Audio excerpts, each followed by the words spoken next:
Assalamualaikum warahmatullahi wabarakatuh dan salam sejahtera untuk kita semua. Hai teman-teman sekalian, di video kali ini kami akan memaparkan hasil pembahasan kami yang berjudul Kebakaran Hutan di Riau tahun 2019. Yuk kita simak and keep on watching.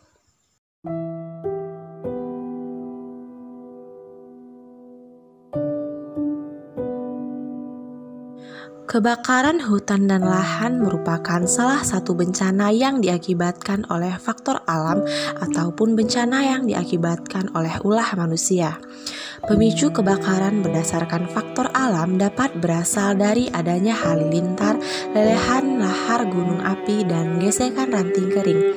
Namun, kejadian ini sangat jarang terjadi di Indonesia karena Indonesia memiliki hutan hujan tropis dengan kelembapan tinggi. Kebakaran hutan dan lahan yang sering terjadi di Indonesia sebagian besar diakibatkan oleh manusia atau unsur kesengajaan.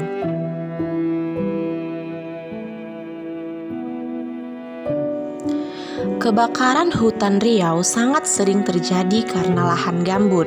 Lahan gambut merupakan salah satu lahan yang memiliki tingkat kerawanan kebakaran yang cukup tinggi. Walaupun faktor alam dapat menjadi pendorong terjadinya kebakaran hutan dan lahan, namun sebagian besar pemicu kebakaran hutan dan lahan diyakini bersumber dari aktivitas pembersihan lahan dengan cara yang sangat tidak ramah lingkungan, yakni berupa aktivitas pembakaran yang akhirnya berujung pada kebakaran lahan dan hutan di sekitar areal perkebunan. Kebakaran di Riau paling banyak terjadi di lahan gambut mencapai 40.553 hektar dan tanah mineral mencapai 8.713 hektar.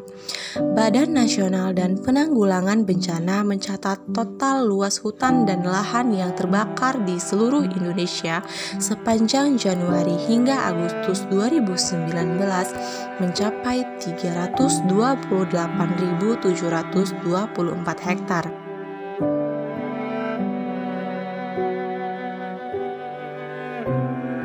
Kebakaran hutan dan lahan yang terbesar salah satunya berada di Provinsi Riau. Luas lahan terbakar terbanyak ada di Provinsi Riau, yaitu mencapai 49.266 hektar. Ada 8 daerah yang terjadi kebakaran lahan, yaitu Indragiri Hilir, Indragiri Hulu, Siak, Kampar, Bengkalis, Pekanbaru, Rokan Hilir, dan Rokan Hulu. Pembentukan titik panas atau hotspot yang terjadi kebanyakan pada tutupan lahan hutan dengan jenis tanah gambut, sehingga kebakaran hutan dan lahan terjadi. Api yang terbentuk di lahan hutan dan jenis tanah gambut dapat membentuk ground fire sehingga sangat sulit dipadamkan. Curah hujan yang rendah menyebabkan bencana asap dapat terjadi hingga waktu yang lama. Kebakaran hutan dan lahan berdampak pada rusaknya ekosistem dan menyebabkan musnahnya flora dan fauna yang tumbuh dan hidup di hutan. Dampak lainnya dari asap yang ditimbulkan dapat menyebabkan penyakit infeksi saluran pernapasan atau ISPA, asma, penyakit paru obstruktif kronik, penyakit jantung, serta iritasi pada mata, tenggorokan, dan hidung.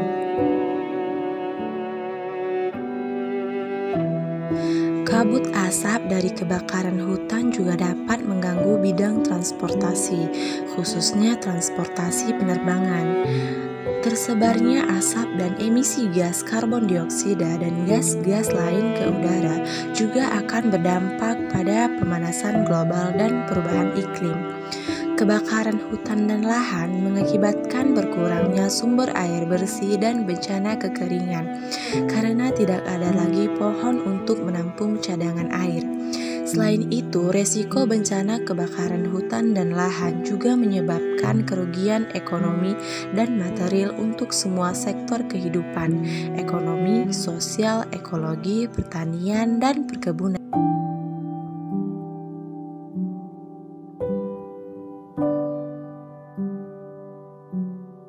Dalam mengurangi resiko kebakaran hutan, cara untuk melakukan pencegahan haruslah seluruh pemangku kepentingan dan seluruh lapisan masyarakat Riau. Yang pertama yaitu memberi sanksi hukum. Pengelola lahan yang lalai atau yang sengaja melakukan pembakaran akan dikenakan sanksi hukum sesuai dengan perundang-undangan yang berlaku, yaitu yang pertama Undang-Undang Nomor 23 Tahun 1997 tentang Pengelolaan Lingkungan Hidup. Yang kedua yaitu Undang-Undang Nomor 41 Tahun 1999 tentang Kehutanan. Yang ketiga yaitu Undang-Undang Nomor 18 Tahun 2004 tentang Perkebunan. Yang keempat yaitu Pengembangan Teknik Pembukaan Lahan Tanpa Bakar atau PLTB.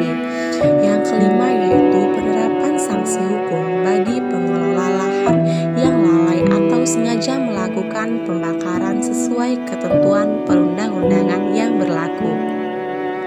Yang kedua yaitu upaya pencegahan. 1. Hindari menambah polusi di dalam rumah seperti asap rokok, asap lilin karena perapian dan sebagainya. 2. Lakukan selalu pemantauan terhadap kualitas udara sebelum beraktivitas di luar rumah. 3. Penerapan sistem peringatan dini dan tindakan dini kepada seluruh lapisan masyarakat dan perusahaan perkebunan. 4. Melaporkan upaya-upaya apa saja yang telah dilakukan serta memberikan laporan setiap kejadian kebakaran. 5. Melaporkan rencana penyiapan lahan dan replanting. 6. Meningkatkan sosialisasi kepada masyarakat tentang manfaat pembukaan lahan tanpa bakar atau PLTB. PLTB ini suatu metode yang meniadakan penggunaan api dalam penyiapan lahan atau penanaman kembali. Sebagai pengganti api, maka difungsikan berupa alat berat untuk melaksanakan serangkaian kegiatan penyiapan lahan. Program yang inovatif dalam mengurangi dampak kebakaran hutan di Riau adalah 1. Penduduk harus dilibatkan dalam mengurangi resiko asap kebakaran hutan dan lahan dengan cara meningkatkan kesiapsiagaan penduduk desa. 2. Rekomendasi yang lain seperti aspek perekonomian penduduk desa yaitu perlu adanya program perlindungan seperti asuransi petani terhadap keberlanjutan penghidupan penduduk, terutama pertanian dan perkebunan yang menjadi pekerjaan utama sebagian besar penduduk desa. Perlu adanya sosialisasi kepada petani tentang pengelolaan lahan pertanian tanpa bakar, menyediakan akses teknologi tepat guna dan akses permodalan serta bimbingan secara berkala. Sekian pembahasan dari video ini, semoga kalian dapat memahaminya. Dan saya akhiri dengan wassalamualaikum warahmatullahi wabarakatuh.